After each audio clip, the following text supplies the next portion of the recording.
എല്ലാവർക്കും നമസ്കാരം. ഇന്ന് നമ്മളിവിടെ നല്ല പച്ച അമരയ്ക്ക കിട്ടിയിട്ടുണ്ട്. അതുകൊണ്ട് നല്ലൊരു തോരൻ ആണ് നമ്മളിവിടെ തയ്യാറാക്കുന്നത്. അപ്പോൾ അതിന് വേണ്ട സാധനങ്ങൾ ഒന്ന് പരിചയപ്പെടുത്താം.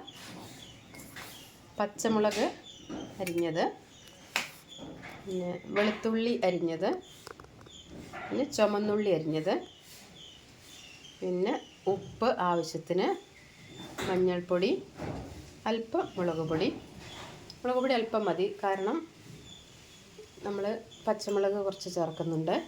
പിന്നെ മല്ലിപ്പൊടി. ഇത്രയും സാധനങ്ങളാണ് നമുക്ക് വേണ്ടത്. ആദ്യം നമ്മൾ ചെയ്യുന്നത്, ഒരു ചട്ടി അടുപ്പത്ത് വയ്ക്കുക. സ്റ്റവ് കത്തിച്ചതിന് ശേഷം ചട്ടി അടുപ്പത്ത് വെച്ചിട്ട് ഒന്ന് ചൂടാവാൻ വേണ്ടി കാത്തു നിൽക്കുക. ഇരുമ്പ് ചട്ടിയാണ് ഉപയോഗിച്ചിട്ടുള്ളത്. നല്ല കട്ടിയുള്ള ചട്ടിയാണെങ്കിൽ നമുക്ക് പാചകം വളരെയധികം എളുപ്പമായിരിക്കും. പെട്ടെന്ന് അടി പിടിച്ചിട്ട് കരിഞ്ഞു പോവുക അങ്ങനെയൊന്നും ചെയ്യില്ല.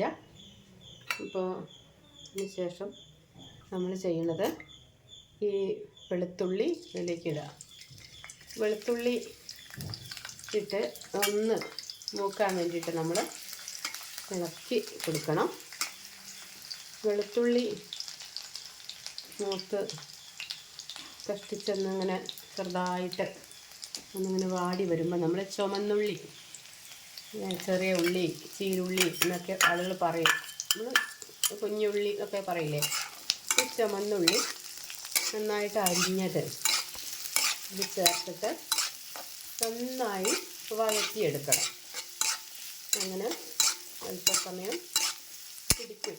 പിന്നെ ഇത് സമയമൊന്നും പിടിക്കില്ല, കാരണം നമ്മുടെ ഇരുമ്പ് ചട്ടിയാണ്, നല്ല കട്ടിയുള്ള ചട്ടി ആയതുകൊണ്ട് ഒരുപാട് സമയമൊന്നും പിടിക്കില്ല. എങ്കിലും നമ്മൾ ഇടയ്ക്ക് ഒന്ന് ഇളക്കി കൊടുക്കണം.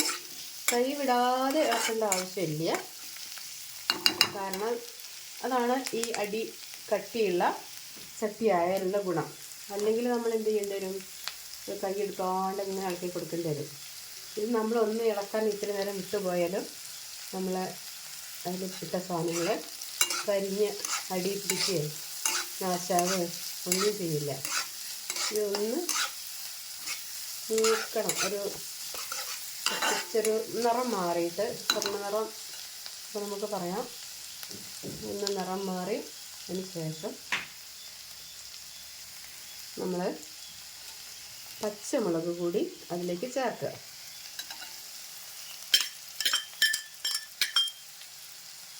കാരണം നമ്മൾ പച്ചമുളക് ആദ്യം ചേർത്ത് കൊടുത്തില്ല. എല്ലാവർക്കും അറിയാമല്ലോ, മുളക് അധിക സമയം മൂത്തിട്ടുണ്ടെങ്കിൽ അതൊരു കാറിൽ വരും. നമ്മളതിന് ഉമ്മാനൊക്കെ തുടങ്ങും. വീട്ടിൽ മറ്റുള്ളവരൊക്കെ ഉണ്ടെങ്കിലും, പ്രത്യേകിച്ച് കുട്ടികളൊക്കെ ഉണ്ടെങ്കിൽ അവർക്ക് ചുമയൊക്കെ വന്നിട്ട് അത് കാറി അത് ബുദ്ധിമുട്ടാവും. അതുകൊണ്ടാണ് നമ്മൾ ഈ പച്ചമുളക് അവസാനം ചേർത്തത്. ആദ്യം വെളുത്തുള്ളി അരിഞ്ഞത് ചേർത്തു, പിന്നീട് ചുമന്നുള്ളി ചേർത്തു. ഒന്ന് മൂത്ത് വന്നതിന് ശേഷമാണ്, അപ്പോൾ അതിന് നിറമൊക്കെ വേണ്ടേ, അങ്ങനെ മാറിയിട്ടുണ്ട്. അതിന് ശേഷമാണ് നമ്മൾ പച്ചമുളക് ചേർത്തത്. ഇനി നമ്മൾ ചേർക്കുന്നത്, നമ്മളിവിടെ നേരത്തെ തയ്യാറാക്കി വെച്ചിട്ടുള്ള ഉപ്പ് ആണ് ചേർക്കുന്നത്. ഈ ഉപ്പ് നന്നായിട്ട് വെതറിട്ട് കൊടുത്താൽ നല്ലതാണ്. ഇങ്ങനെ എല്ലായിടത്തും എത്തുന്നത് പോലെ ഒന്ന് വെതറി ഇട്ട് കൊടുക്കുക. എന്നിട്ട് അതൊന്ന് എല്ലായിടവും എത്തുന്ന രീതിയിൽ ഇളക്കി യോജിപ്പിക്കുക. എല്ലായിടത്തും ആ ഉപ്പ് എത്തുന്ന വിധത്തിൽ ഒന്ന് യോജിപ്പിക്കുമ്പോൾ നല്ല ഒരു സ്മെല്ല് വന്നിട്ടുണ്ട്, അതിൻ്റേതായ സുഗന്ധമുണ്ട് വന്നിട്ടുണ്ട്. ഇനി നമ്മൾ മഞ്ഞൾപ്പൊടിയാണ് ചേർക്കുന്നത്. മഞ്ഞൾപ്പൊടി അല്പം മതി, ഒരു കുഞ്ഞ് സ്പൂണിൻ്റെ പകുതിയോളം ആണ് നമ്മൾ ചേർത്തിട്ടുള്ളത്. അത്രയും മതി. നമ്മളെല്ലാ ഭക്ഷണത്തിലും മഞ്ഞൾപ്പൊടി ചേർക്കാൻ താല്പര്യം കാണിക്കുന്നവരാണ്. മഞ്ഞൾ നമുക്ക് ഇമ്മ്യൂണിറ്റി, രോഗപ്രതിരോധ ശേഷി നൽകും എന്നൊക്കെയാണ്. ഇത് നമുക്ക് ഭക്ഷണത്തിന് നല്ലതായിട്ടുള്ളൊരു നിറം കിട്ടണമെങ്കിലും രുചി കിട്ടണമെങ്കിലും നമ്മൾ മഞ്ഞൾപ്പൊടി ചേർക്കാറുണ്ട്. അപ്പോൾ അത് വളരെ ലഘുവായിട്ട് ലളിതമായിട്ട് എന്തെങ്കിലും പാചകം ചെയ്യുകയാണെങ്കിൽ പോലും നമ്മൾ വലിയ വലിയ മസാലക്കൂട്ട് ഒഴിവാക്കിയിട്ടുണ്ടെങ്കിലും മഞ്ഞൾപ്പൊടി നമ്മൾ ഒഴിവാക്കാറില്ല. പണ്ടൊക്കെ നമ്മൾ അമ്മിയിൽ അരച്ച് ചേർക്കായിരുന്നു പതിവ്. ഇനി ഇത് നല്ലവണ്ണം മൂത്തതിന് ശേഷം ഇത്തിരി ഒരു നുള്ള് ഇതൊക്കെ നമുക്ക് വേണമെങ്കിൽ പറയാം മുളക് പൊടി, നല്ല ചുവന്ന മുളക് പൊടി ചേർത്തിട്ടുണ്ട്.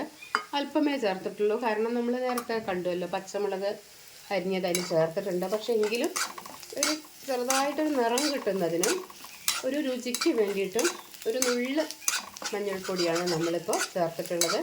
നമ്മൾ ഒരു സ്പൂൺ കൊണ്ട് അണവാരി ഇട്ടതെങ്കിൽ നമുക്കൊരു നുള്ള് എത്രയാണെന്നുള്ളത് അതിൻ്റെ കണക്ക് നമുക്കറിയാലോ. പണ്ടുള്ള ആളുകളൊക്കെ പറയാം ഒരു നുള്ള് ഉപ്പ്, ഒരു നുള്ള് മഞ്ഞൾപ്പൊടിയും മുളക് പൊടി എന്നൊക്കെയാണ്. നമ്മൾ അത്രയും ചേർത്തിട്ടുണ്ട്. അതിന് ശേഷം നമ്മൾ ഒരു സ്പൂൺ മല്ലിപ്പൊടിയാണ് ചേർക്കുന്നത്. മല്ലിപ്പൊടി അത് അവസാനമാണ് ഇപ്പോൾ നമ്മൾ ചേർത്തത്. മല്ലിപ്പൊടി കൂടി അതിൽ ചേർത്തിട്ട് നമ്മൾ ഇളക്കുകയാണ്. അത് ഇളക്കി നന്നായിട്ട് യോജിപ്പിക്കുകയാണ്. ഒരു പ്രത്യേക രീതിയിലുള്ള ഒരു തോരനാണ് കേട്ടോ നമ്മൾ തയ്യാറാക്കുന്നത്. അപ്പോൾ നല്ല രുചിയാണ് ഇതിന്, നല്ല സുഗന്ധം. നമ്മൾ കഴിക്കുമ്പോൾ തന്നെ നല്ലൊരു സുഗന്ധം ഒക്കെ ഉണ്ടെങ്കിൽ നമുക്കൊരു പ്രത്യേക രീതിയിലുള്ള താല്പര്യം തോന്നുമല്ലോ ഭക്ഷണം കഴിക്കാൻ വേണ്ടിയിട്ട്. അപ്പോൾ അങ്ങനെ മഞ്ഞൾപ്പൊടിയും നമ്മൾ മല്ലിപ്പൊടിയും ചേർത്തിട്ട് നന്നായിട്ട് ഇളക്കിയിട്ടുണ്ട്. ഇനി നമ്മൾ എന്താ ചെയ്യുന്നത്, നമ്മൾ നേരത്തെ അരിഞ്ഞു വെച്ചിട്ടുള്ള ആ അമരയ്ക്ക, നല്ല ഭംഗിയുള്ള കണ്ടോ പച്ച അമരയ്ക്കയാണ്. ആ അമരയ്ക്ക കൂടി നമ്മൾ അതിൽ ചേർക്കണം. അമരയ്ക്ക അങ്ങനെ കുറേശ്ശെയായിട്ട് അതിലേക്ക് നമ്മൾ ഇട്ട് കൊടുക്കുകയാണ്. ഈ അമര കൂടി മുഴുവനായിട്ട് അതിലേക്ക് ചേർത്തതിന് ശേഷം വീണ്ടും നമ്മളത് നന്നായിട്ടൊന്ന് ഇളക്കിയിട്ട് നമ്മൾ നേരത്തെ ഇട്ടിട്ടുള്ള പൊടികളൊക്കെ ഉണ്ടല്ലോ അതൊക്കെ ഒന്ന് എല്ലായിടത്തും പിടിക്കുന്നതിന് വേണ്ടിയിട്ട് ഇളക്കി യോജിപ്പിക്കണം. അപ്പം നമ്മൾ നേരത്തെ പറഞ്ഞു കൈവിടാതെ ഇളക്കേണ്ട ആവശ്യമില്ല, കാരണം നമ്മൾ അടിഭാഗം കട്ടിയുള്ള ചട്ടിയാണ് ഉപയോഗിച്ചിട്ടുള്ളത് എന്നുള്ളത്. എങ്കിലും നമ്മൾ എല്ലായിടത്തെയും ഇതിൻ്റെ ഈ പൊടിക്കൂട്ടുകൾ മസാലക്കൂട്ടുകൾ എത്തണമല്ലോ. വലിയ കാര്യമായിട്ടുള്ള മസാലക്കൂട്ടുകളൊന്നുമില്ല. അല്പം മഞ്ഞൾപ്പൊടി, ഇത്തിരി മുളക് പൊടി, ആവശ്യത്തിന് ഉപ്പ്, ഇത്തിരി മല്ലിപ്പൊടി, പിന്നെ നമ്മൾ നേരത്തെ പറഞ്ഞിട്ടുള്ള വെളുത്തുള്ളി ചെറുതായി അരിഞ്ഞത്, പിന്നെ ചുമന്നുള്ളി ചെറുതായി അരിഞ്ഞത്, ഇത്രയും കാര്യങ്ങൾ മാത്രമേ നമ്മളിപ്പോൾ ഇതിൽ ചേർത്തിട്ടുള്ളൂ.